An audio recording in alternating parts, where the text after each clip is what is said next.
एक विश्व प्रसिद्ध गायिका ने अपने जीवन के अंतिम दिनों में अपने एक करीबी मित्र से कहा, मेरे पास कई बंगले हैं, परंतु आज अस्पताल का ये छोटा सा कमरा मेरा घर है।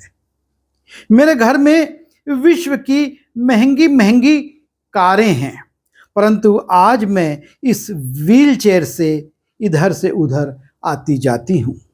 मेरे वार्डरोब में महंगी महंगी साड़ियां हैं, परंतु आज अस्पताल का ये सूती कपड़ा मेरा लिबास है।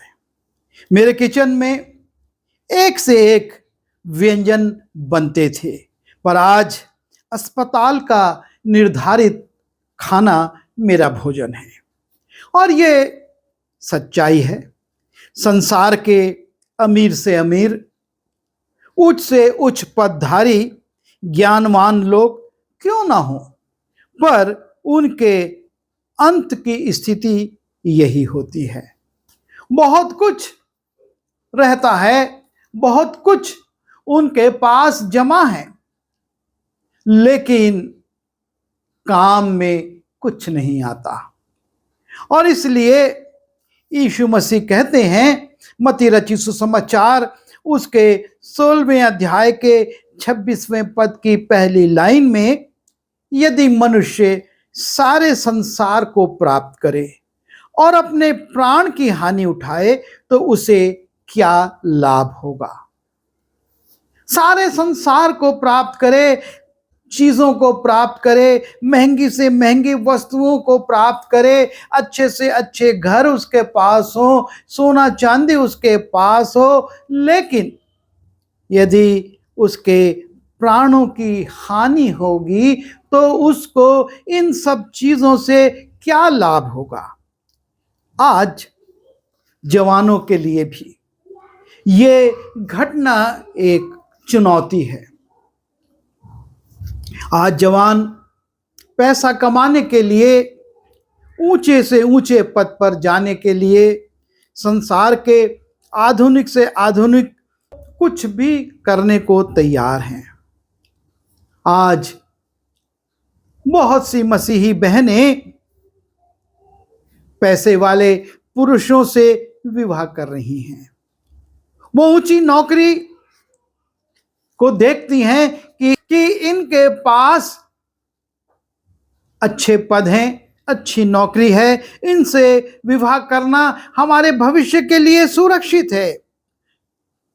वो देखती हैं उनके पास महंगी महंगी कारें हैं, बड़ा घर है, सुख विलास की बहुत सारी सुविधाएं हैं, और वो उनकी ओर आकर्षित होकर उनसे अपने वैवाहिक संबंध बना लेती हैं।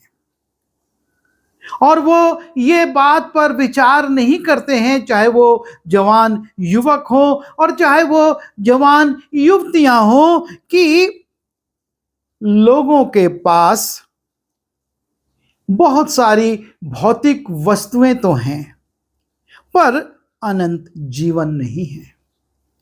संसार के 40-50 वर्षों के सुख के लिए, तत्कालिक आनंद के लिए, तत्कालिक प्रशंसा के लिए, तत्कालिक ऊंचाइयों पर जाने के लिए अपने अनंत जीवन को वो गंवा देते हैं।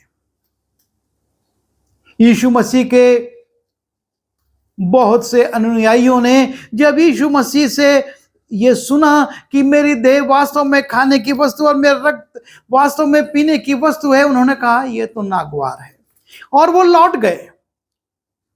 और यीशु मसीह अपने उन 12 शिष्यों से भी कहते हैं, क्या तुम भी जाना चाहते हो? और तब पतरस का उत्तर था, हम किसके पास जाएं? बहुत सारी चीजें लोगों के पास होंगी, लेकिन अनंत जीवन की बातें तो केवल तेरे ही पास हैं। और यही बात है, संसार के पास बहुत भौतिक वस्तुएं हो सकती हैं, संसार के पास बहुत शोहरत हो सकती है, बड़े बड़े नाम हो सकते हैं, लेकिन कितने वर्ष के लिए? एक युवक जब विवाह करती है, युवती विवाह करती है, 25 साल 26 साल की होती है, और एवरेज लाइफ यदि 75 मानी जाए तो जो वो निर्णय लेती है अधिक से अधिक 50 साल के लिए, और उसके बाद अनंत काल में वो कहां रहेगी? उसका अनंत काल कहां पर, अनंत दंड में होगा या अनंत शांति में होगा? ये वो ध्यान नहीं देती। वो तत्कालिक सुख देखती है। और फिलिप्पी उसके 3 अध्याय के 7वें पद से पौलुस कहता है, परंतु जो बातें मेरे लाभ की थी उन्हीं को मैंने मसीह के कारण हानि समझ लिया। कुछ बातें मेरे व्यक्तिगत जीवन के लिए, मेरे सामाजिक जीवन के लिए, मेरे आर्थिक जीवन के लिए लाभकारी हो सकती थी, पर वो कहता है जो बातें मेरे लाभ की थी उन्हीं को मैंने मसीह के कारण, मसीह के कारण क्यों? क्योंकि अनंत जीवन तो उसी के पास था। अनंत जीवन केवल यीशु मसीह दे सकता है। भौतिक वस्तुएं शैतान यीशु मसीह को दिखाता है और कहता है ये सारी चीजें मैं तुझको दे सकता हूं, ये सारा वैभव दे सकता हूं। पर यीशु मसीह ने कहा, वचन में लिखा है, तू अपने परमेश्वर को छोड़ और किसी को प्रणाम ना करना, किसी के सामने ना झुकना। और आज हमारे जवान, हमारे लोग इन भौतिक वस्तुओं के लिए शैतान के सामने झुक रहे हैं, उसको प्रणाम कर रहे हैं और अनंत जीवन को गंवा रहे हैं। आगे लिखता है पौलुस, वरन मैं अपने प्रभु यीशु मसीह की पहचान की उत्तमता के कारण सब बातों को हानि समझता हूं। आज जब हम इनसे संबंध बना लेते हैं, हमारी मसीही पहचान समाप्त हो जाती है। हमारे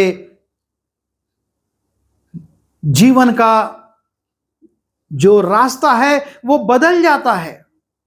बहुत सारी भौतिक वस्तुएं हमारे चेहरे पर, हमारे माथे पर आ जाती हैं, और इसलिए कहता है वो, वरन मैं अपने प्रभु यीशु मसीह की पहचान की उत्तमता के कारण सब बातों को हानि समझता हूं। ये मेरी जो पहचान है मसीह में, वो नहीं छूटना चाहिए, और इसलिए मैं सारी उन सांसारिक बातों को हानि समझता हूं जिसके कारण मैं सब वस्तुओं की हानि उठाई और उन्हें कूड़ा समझता हूं, क्योंकि ये तो सिर्फ 5, 10, 15, 20, 25, 50 साल तक मेरा साथ देंगी और उसके बाद ये कूड़ा हो जाएंगी।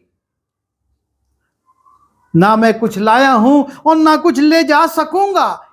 ये अच्छी अच्छी कारें मुझको संसार के मंजिलों तक पहुंचा सकती हैं, परमेश्वर के पास नहीं पहुंचा सकती। ये महंगे महंगे घर इस संसार में मुझको सुख सुविधा दे सकते हैं, लेकिन स्वर्ग में नहीं। वो घर तो यीशु बना रहा है, और जो यीशु के साथ रहेंगे, उसकी उत्तमता की पहचान में रहेंगे, उनको वो घर मिलेगा। कितने दिन के लिए? अनंत काल के लिए। और उसने कहा कि और मैं ये चाहता हूं कि मैं उसकी पहचान में और उसके मृत्यु जिनकी सामर्थ को और उसके दुखों में सहभागी होने के मर्म को जानूं और उसकी मृत्यु की समानता को प्राप्त करूं, ताकि मैं किसी रीति से मरे हुओं में से जी उठने के पद तक पहुंचूं। आज हम किस पद पर पहुंच रहे हैं? कुलुसी उसके 3 अध्याय के 2 पद में पौलुस कुलुसी की मंडली को कहता है कि अपना ध्यान पृथ्वी पर की नहीं, परंतु स्वर्गीय वस्तुओं पर अपना ध्यान लगाओ। आज हमारा ध्यान पृथ्वी की चीजों पर, पृथ्वी की वस्तुओं पर, पृथ्वी के घरों पर, पृथ्वी के सुख विलास पर, पृथ्वी के आनंद पर लगा हुआ है। पर पौलुस कहता है पृथ्वी पर की नहीं, क्योंकि ये सुख विलास, ये आनंद कुछ वर्षों का है, कुछ समय का है। एक रोग आएगा और सब कुछ समाप्त हो जाएगा। इसलिए पृथ्वी पर की नहीं परंतु स्वर्गीय वस्तुओं पर अपना ध्यान लगाओ। आज हमारा ध्यान चूंकि पृथ्वी पर की वस्तुओं पर है और इसलिए हम संसार के साथ चलने के लिए मसीह की पहचान को अपने जीवन से मिटा रहे हैं। और इसलिए दूसरा कुरिन्थी उसके 6वें अध्याय के 14वें पद में लिखा है, अविश्वासियों के साथ असमान जुए में ना जुटो, क्योंकि धार्मिकता और अधर्म का क्या मेल जोल, या ज्योति और अंधकार की क्या संगति। यीशु ने कहा तुम जगत की ज्योति हो और हम ज्योति बनकर अंधकार की संगति करेंगे तो इस ज्योति का क्या होगा। और मसीह का बलियाल के साथ क्या लगाव, या विश्वासी के साथ अविश्वासी का क्या नाता, हमको सोचना होगा। क्योंकि मूर्तों के साथ परमेश्वर के मंदिर का संबंध नहीं। हमारी देह पवित्र आत्मा का मंदिर है और लिखा है मूर्तों के साथ परमेश्वर के मंदिर का क्या संबंध, क्योंकि हम तो जीवते परमेश्वर के मंदिर हैं। जैसा परमेश्वर ने कहा कि मैं उनमें बसूंगा और उनमें चला फिरा करूंगा और उनका परमेश्वर होऊंगा और वो मेरे लोग होंगे। पर आज हम प्रभु के लोग नहीं, संसार के लोग हो गए हैं, क्योंकि हमने अपनी पहचान को खो दिया है। पौलुस यही चाहता है कि मैं अपनी पहचान को किसी रीति से ना खोऊं। मैं मसीह की पहचान की उत्तमता में बना रहना चाहता हूं। वरन मैं अपने प्रभु मसीह यीशु की पहचान की उत्तमता के कारण सब बातों को हानि समझता हूं। आज हम क्या कर रहे हैं? ये विश्व प्रसिद्ध गायिका के पास करोड़ों अरबों रुपये थे, लेकिन उसने कहा ये छोटा सा अस्पताल का कमरा आज मेरा घर है, ये व्हीलचेयर मेरी करोड़ों की कारों के सामने मेरे लिए चलने का साधन है, मेरे घर में बहुत की भोजन वस्तुएं, पर ये अनुशासित भोजन जो 2 रोटी और थोड़ी सी दाल मुझको दीजिए, ये मेरा भोजन है। और बहुत सारे कपड़े होंगे, लेकिन ये सूती अस्पताल का ड्रेस मेरा कपड़ा है। आज हम किन चीजों के पीछे जा रहे हैं? मनुष्य सारे संसार को प्राप्त करे और अपने प्राणों की हानि उठाए, उसे क्या लाभ होगा? दुआ करें। प्रभु जी, संसार में बहुत सारी चीजें हैं, लेकिन इनका विभव, इनका आनंद, इनकी चमक धमक केवल सीमित वर्षों के लिए है। और इसलिए हमारी सहायता कीजिए कि हम भी पतरस के समान कह सकें, हम किसके पास जाएं? अनंत जीवन की बातें तो केवल तेरे पास हैं। प्रभु जी, हम संसार के कुछ वर्षों के लिए नहीं, पर अनंत जीवन के लिए तेरे साथ रहें और अपनी मसीही पहचान को किसी रीति से ना गंवाएं। आप हमारी सहायता कीजिए। विनती यीशु के नाम से मांगते हैं, आमीन।